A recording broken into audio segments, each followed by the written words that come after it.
Bonjour les stratèges des autres, j'espère que vous allez bien. La famille, ça se passe en Chine.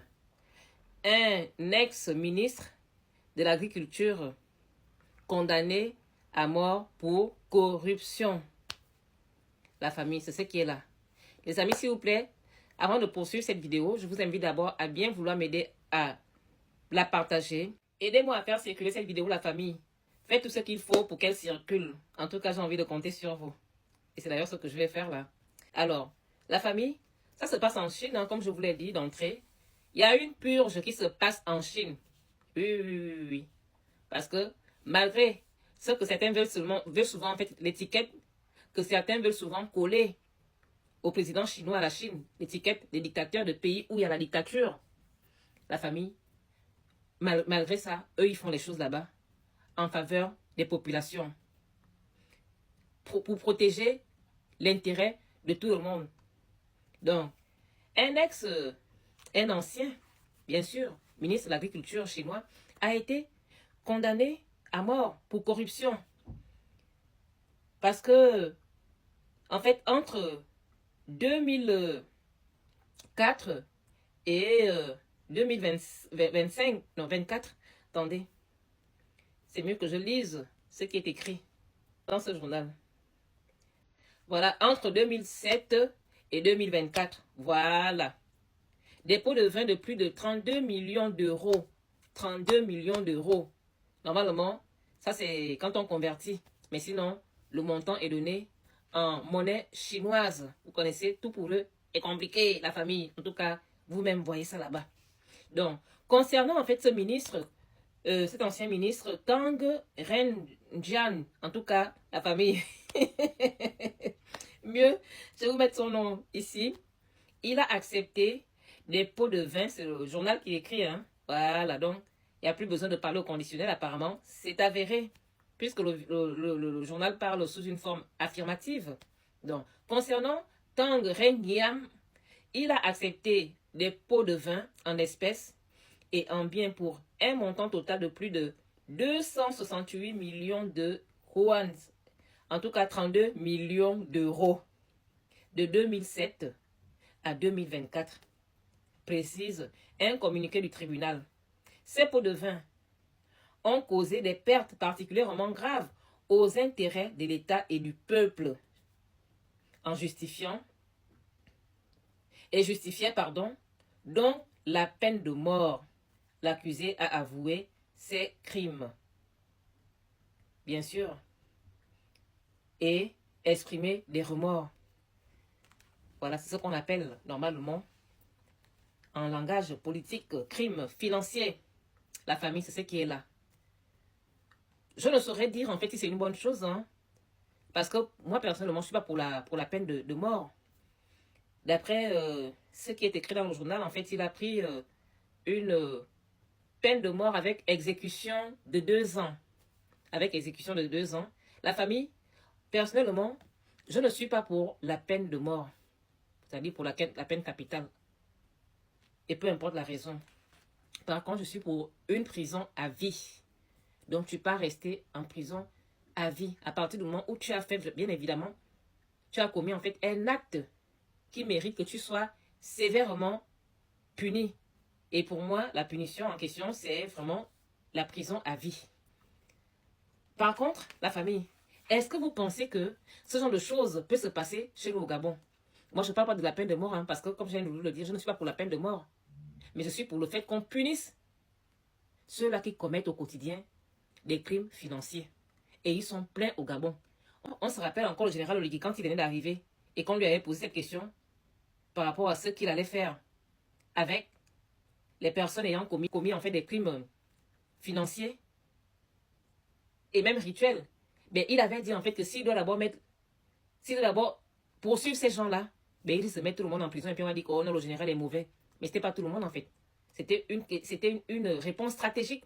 Parce que la vie, c'est la stratégie. C'était une façon pour lui de protéger les gens qui sont avec lui en haut là-bas. Donc, c'était une façon de protéger stratégiquement les gens qui sont avec eux en haut là-bas. Parce que si ça concernait les Makayas, les pauvres populations, ça allait être fait vite fait et bien fait. Mais comme il s'agissait en fait de poursuivre les riches hein, du pays, bah, c'était pas possible pour lui, hein.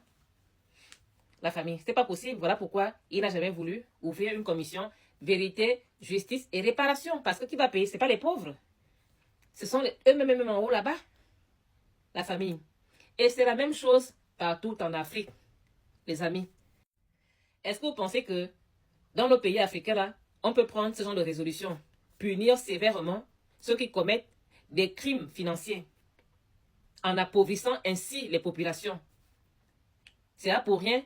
Les Africains sont diabolisés, méprisés dans le monde entier. Il faut voir seulement comment on parle des populations africaines dans les chaînes, chez les autres là-bas. Avec beaucoup de mépris. Pourquoi? Parce que c'est nous-mêmes qui le faisons. Parce qu'on a à la tête de nos États le plus souvent que des voleurs, les gens qui sont trempés jusqu'au cou dans la corruption. Et donc qui appauvrissent les populations. C'est pourquoi il faut voir comment on parle des Africains. Hein? Faut voir un peu. Même les gens là, souvent même parfois quand ils filment, ils font leur reportage là, dans les chaînes parfois, les chaînes de mi-temps là. Même s'il y a des petits coins en Afrique qui sont un peu beaux à voir, ils vont pas aller filmer là-bas. Même s'il y a des enfants qui sont, pas même si, il y a souvent des enfants, il y a des enfants qui sont bien habillés dans nos pays africains là, qui sont bien, qui vivent bien, ils vont pas aller les filmer. Ils vont seulement aller chercher les pauvres enfants qui sont en train de jouer dans la boue pour vouloir montrer que c'est l'image de l'Afrique. Pourquoi? Parce que tout le monde sait que la corruption c'est même le cancer qui pourrit l'Afrique. Le cancer qui pourrit l'Afrique. Donc, la famille, je ne sais pas ce que vous en pensez. En tout cas, en ce qui me concerne, moi je suis pour le fait qu'on traque, pour le fait qu'on poursuive toutes les personnes qui sont trempées jusqu'au cou dans la corruption dans nos pays. Oui. Et qu'ils payent pour leurs faits. Et moi je suggère qu'on les mette en prison à vie. Pas de peine de mort. Parce que c'est Dieu qui nous envoie sur cette terre. Et c'est à lui de décider quand est-ce qu'il doit enlever chacun de ce monde. Donc, le fait de partir de ce monde, quitter ce monde, n'est pas de notre ressort en fait.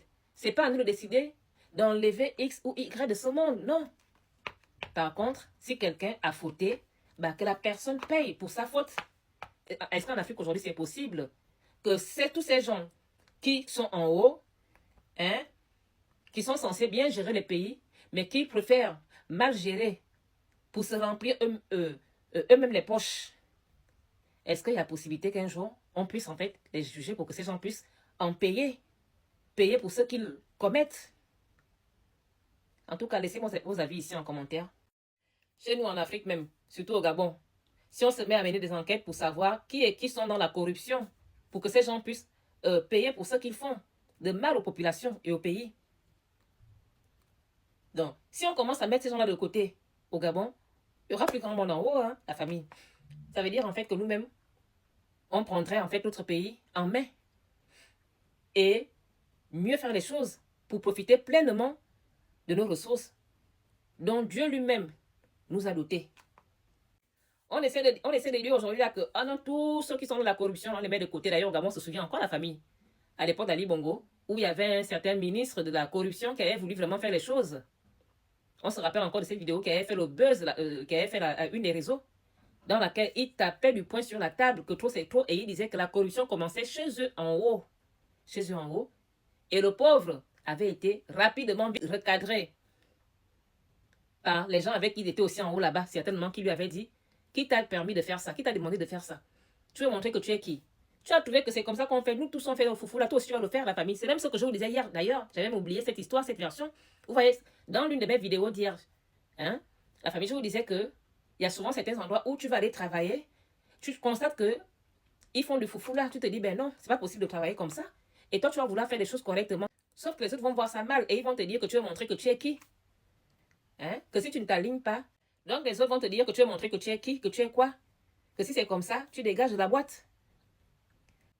Donc, à partir de cet instant où on est aussi dans une vie où chacun protège son bout de pain, tu vas te dire, ok, vaut mieux je me plie aussi pour préserver mon bout de pain. Donc, toi aussi, tu rentres aussi dans le foufou. Hein, la famille? Malheureusement, c'est la vie d'aujourd'hui, en tout cas. Si on dit qu'au Gabon, là, en Afrique, tous ceux qui sont de la corruption, on les met de côté, on les met en prison. Il y aura plus grand monde dans la chose politique. Il n'y aura plus grand monde dans la sphère politique africaine, gabonaise, particulièrement. En tout cas, la famille, laissez vos avis ici en commentaire. Hein. À bientôt dans une autre vidéo.